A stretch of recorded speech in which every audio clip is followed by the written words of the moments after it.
अपनी 500 से ऊपर रियासत को बगैर संदेह किए एक सूत्र में बंधने वाले क्षत्रिय समाज अभी अभी भोपाल में इकट्ठा हुए थे।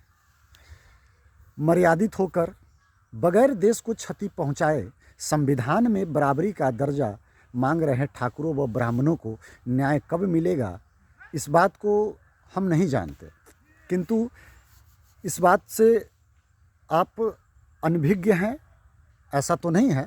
आप जरूर जानते हैं, पटेल जी के कहने पर, पटेल जी न ठाकुर है न ब्राह्मण है, कोई जनेऊधारी नहीं है, उनके कहने पर ये तमाम रियासत के ज़मींदार लोग एक इकाई का रूप धारण कर लिया, एक सूत्र में बंधने पर सहमत हो गए।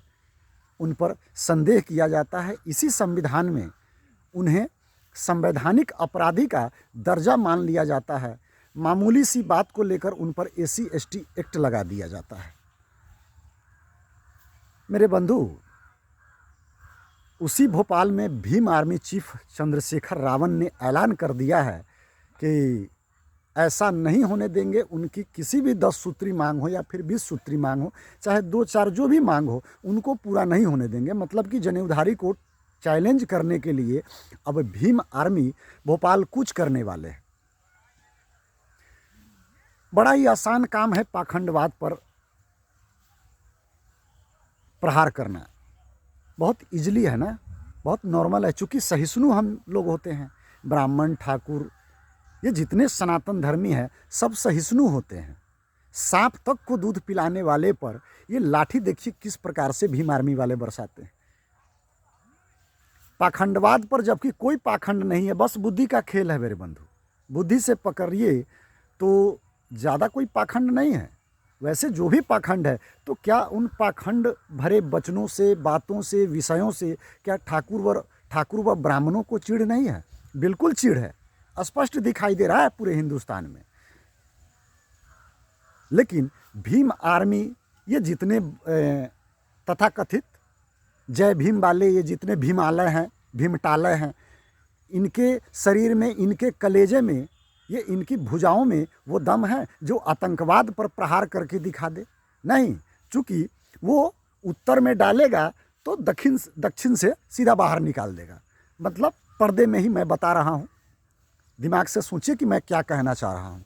यदि ये भीमटे लोग आतंकवाद पर एक शब्द भी बोल देना तो वो कठमुल्ले मुल्ले अब्दुल जो भी है वो उत्तर में डालेंगे और सीधा दक्षिण से बाहर निकाल देंगे। तो ये जहाँ रिस्क नहीं है, जहाँ खतरा कम है, वहाँ देखिए चिल्ला रहे हैं और बताते हैं अपने आप को कि हम बड़े ही मर्द हैं, बड़े ही फौलादी जिगर वाले हैं। नहीं, तुम बड़े ही हिजड़े हो। मेरे पास संसाधन बहुत कम है, गरीब आदमी हूँ, अभी 200 रुपये कमा कर आया हूँ, भोजन किया हूँ और इस विषय को लेकर आपके सामने आया हूँ। यकीन मानिए एक दिन ज़रूर मेरे पास कैमरा होगा, वाईफाई होगा, एडिटिंग होगा, विस्तार से मैं सबके सामने, पूरे दुनिया के सामने मैं पूरे भीमालय को नंगा न कर दिया, पूरे तथ्य के साथ तुझे मैं तहस नहस न कर दिया तो फिर मेरा नाम नहीं।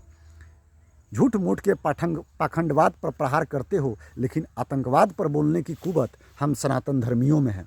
तुम्हारे बहन को उठा लिया जाता है, तुम्हारे बहन की कलाई पकड़कर कुछ भी कर लिया जाता है, स्तन काट लिया जाता है, किंतु तुम खामोश हो। किस मुंह से कहते हो कि अंबेडकर के बूस्टर ने तुम्हारे अंदर जोश व जुनून भर दिया है? हिजड़े कौम कहाँ के। बढ़ो भोपाल, बढ़ो बढ़ो बढ़ो। मधु को बस कुछ दिन की और मोहलत मिल जानी चाहिए। जय सत्य सनातन।